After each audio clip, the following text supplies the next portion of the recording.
ఆంధ్రప్రదేశ్లో ప్రభుత్వ ఉద్యోగుల భర్తీకి సంబంధించి చాలా కీలకమైన అప్డేట్స్ అయితే రావడం జరిగింది. గ్రూప్ 1, గ్రూప్ 2కి సంబంధించి కూడా సమాచారం అయితే ఉందండి. 2018 గ్రూప్ 1 మెయిన్స్కు మాన్యువల్ మూల్యాంకనం అయితే ఉంటున్నట్లుగా 3 నెలల్లోని ఫలితాలు అయితే వస్తాయని హైకోర్టు తీర్పు ప్రకారం చర్యలు తీసుకోబోతున్నట్లుగా సమాచారం.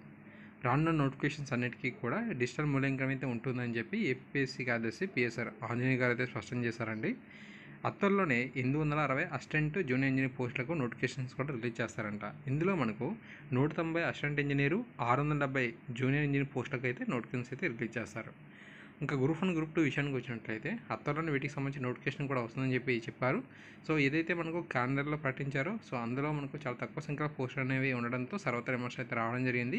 సో పోస్టుల పెంపు గ్రూప్ 1, గ్రూప్ 2కి సంబంధించి పోస్టుల సంఖ్య పెంపుపై ప్రభుత్వం అనేది కసరత్తు అనేది చేస్తుందంట. ఇవి పూర్తి కాగానే నోటిఫికేషన్ అయితే రిలీజ్ చేస్తామని చెప్పి అంటున్నారు. అంతేకాకుండా గ్రూప్ 1లో ఇంటర్వ్యూల రద్దు కూడా జీవో అయితే వచ్చిందని, దాని అమలుపై ప్రభుత్వం సంప్రదిస్తున్నామని చెప్పి కూడా స్పష్టం చేశారు. ఓకేనా. సో ఈ విధంగా సమాచారం అయితే ఉందన్నమాట గ్రూప్ 1, గ్రూప్ 2 మరి ఇతర పోస్టులకు సంబంధించి.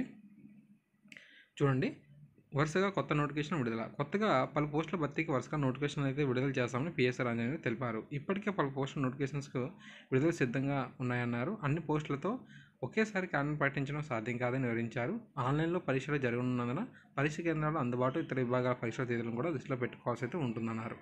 సో ఈ విధంగా మనకు ఒక విషయం అయితే స్పష్టమైతే అయ్యింది. ఏపీఎస్సీ నుంచి మనకు వరుసగా నోటిఫికేషన్స్ అయితే వస్తాయని చెప్పి మనకు తెలుస్తూ ఉంది. ఓకేనా. అందువల్ల అభ్యర్థులందరూ కూడా సన్నద్ధం కావాలి. మరి తర్వాత పోలీస్ శాఖకు సంబంధించి కూడా చాలా మంచి అప్డేట్ అయితే రావడం జరిగింది. పోలీస్ నియామకాలు అనేవి వచ్చే ఏడాది అయితే ఉండబోతున్నట్లుగా సమాచారం. ఓకే. ఎస్టర్డే కండక్ట్ చేసిన శాంతి భద్రతలపై సమీక్షలో భాగంగా సీఎం గారు ఈ పోలీస్ నియామకాలకు సంబంధించి స్పందించారు. వచ్చే ఏడాది ఈ పోలీస్ నియామకాలు అయితే ఉండబోతున్నట్టుగా తెలుస్తుంది. మరి గ్రామ వార్డు సచివాలయంలో మహిళా పోలీసులకు డిసెంబర్ నాటికి శిక్షణ పూర్తి చేయాల్సి అయితే ఉందంట. సో వచ్చే ఏడాది కనీసం 6,000 వరకు కూడా పోలీస్ సిబ్బంది నియామకం అయితే జరగబోతున్నట్లుగా తెలుస్తుంది. ఓకే. ప్రతి ఒక్క మహిళ కూడా దిశ యాప్ని అయితే ఇన్స్టాల్ చేసుకొని ఎప్పుడైనా సరే మనకు అత్యవసరమైనప్పుడు ఆ యొక్క యాప్ ద్వారా పోలీసు వారిని సంప్రదించేందుకు అవకాశం అయితే కలుగుతుంది. కాబట్టి మరి ప్రతి ఒక్క మహిళ కూడా ఆ యొక్క యాప్ని అయితే ఇన్స్టాల్ చేసుకోవాలని చెప్పి చెప్పడం జరిగింది.